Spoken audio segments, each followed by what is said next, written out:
मेरे प्यारे बच्चों, आज मैं आप लोगों को एक चाइल्ड इज बॉर्न का दूसरा पार्ट पढ़ाने जा रहा हूँ। और जो एक पार्ट पढ़ा चुका हूँ, थोड़ा लंबे समय के बाद पढ़ा रहा हूँ। ठीक है। One would deny that each infant and particularly every maternal death a tragedy to be prevented if at all possible। कोई नहीं जानता है कि एक नवजात जो खास कर जो वह मैटरनल के यहाँ अगर उसकी मौत होती है तो वह पूरा तरह से दुख होता है पूरे समाज को। लेकिन अभी देखा जाए मॉडर्न के रूप में with a development hospital setting has been at least partly responsible for the dramatic decrease in both maternal and perinatal mortality over the past half century. कहने का मतलब अगर कोई भी बच्चा का जन्म मामा के यहाँ होता है, अगर मान ली खुदा न खास्ता ऐसा हो ना लेकिन हो जाता है, मौत हो जाती है, तो वह जिम्मेदार सिर्फ वो मैटरनल वाले को बोलते हैं और ससुराल वाले नहीं। अगर एक ससुराल में होते हैं तो उसको मैटरनल वाला उसको दोषी नहीं ठहराता, कहते हैं भगवान का था, दे गलती जो हो गया तो इस कारण। लेकिन ये ज़रूर नहीं है कि जो प्रिजर्व कर कोई भी क्वेश्चन अगर उठाते हैं किसी के खिलाफ, तो सबसे पहले ये सोचना चाहिए जो औरत है वह भी एक मानव का अंग है, उसको समझना चाहिए, उसका भी इम्पोर्टेंट होता है, उसे फ्रीडम देना चाहिए। इसीलिए जब भी हम लोग देखते हैं उसकी स्वतंत्रता को हनन कर लेता है, बहुत सारे लोग उसकी चॉइस को ही ख़त्म कर देता है।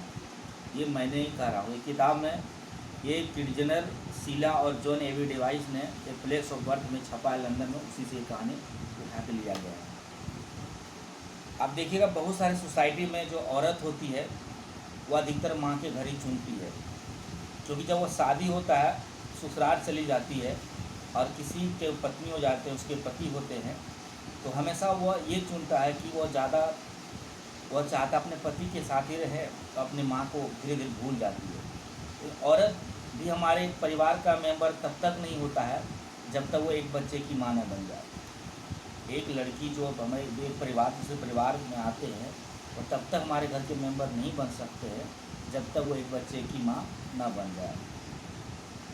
It be considered that in such society, ऐसे सोसाइटी समाज हैं हमारे जो कि पूरी तरह से अरेंज किया जाता है कि लगभग अनस्टेबल है, जो कि समझने के योग्य है कि जिस दुल्हन के लिए हम लोग इतने सजाते हैं उस दुल्हन की कोई वैल्यू नहीं होता तब तक जब तक उसके एक बच्चे का जन्म ना हो जाए। इसीलिए हम लोग को रिलेशनशिप जो है चलाने के लिए हम लोग क्या करते हैं, सी विथ हर ऑन मदर, जब वह प्रेग्नेंट होती है तो हम लोग क्या करते हैं, वह जो लेडीज़ होती है वो अपने माँ के घर चली जाती है। ऐसा वेस्टर्न सोसाइटी में है। तो ऐसे जो बैकवर्ड होते हैं, जो कि अपने माँ के यहाँ जाके उसको सुरक्षा महसूस होता है, उसको कभी बैकवर्ड कुर्रेल रॉन्ग कुछ महसूस नहीं होता है, क्योंकि उसको रिलैक्स महसूस होता है अपने माँ के यहाँ, और उसको अपने सास के यहाँ उसको अनजस्ट फीलिंग होता है, क्योंकि कोई भी माँ अच्छी तरह समझ सकता है, कोई दूसरे की माँ उतना अच्छी तरह कंट्रीब्यूट नहीं कर सकता है। One of the greatest difficulty in the way of feminist who are not chauvinistic and want to learn from women who still live within a female society। क्योंकि एक औरत जो होती है वह हमेशा फीमेल सोसाइटी में रहना पसंद करती है जब वह प्रेग्नेंट होती है, और वह हमेशा पार्टिसिपेटिंग करती है और वह वैसे शब्द बोलती है जिससे लोग उसको अच्छा लगे।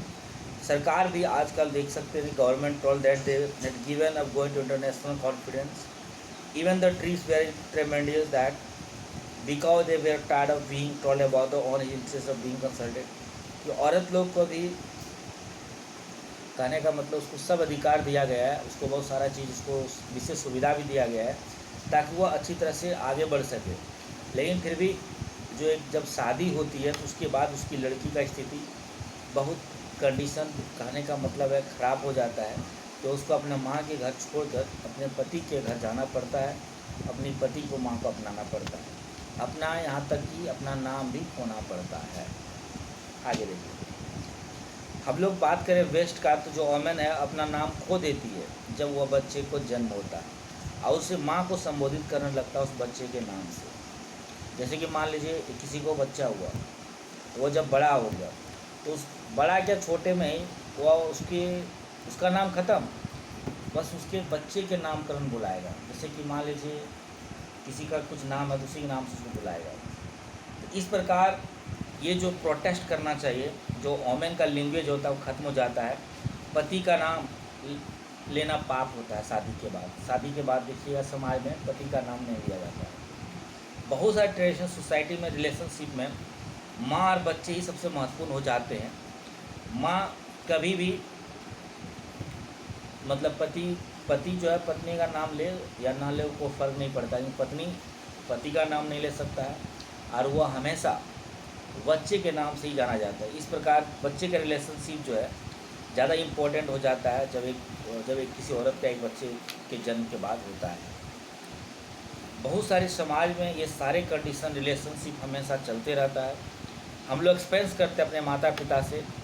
अगर मान लीजिए किसी का अंट है जो फिजिकली इंटीमेसी होती है, या उसके माता पिता, या ट्रेडिशनल सोसाइटी जो अफ्रीका में, या आप देख सकते हैं बायोलॉजिकल फैमिली, ये सब सारा कमज़ोर होता है।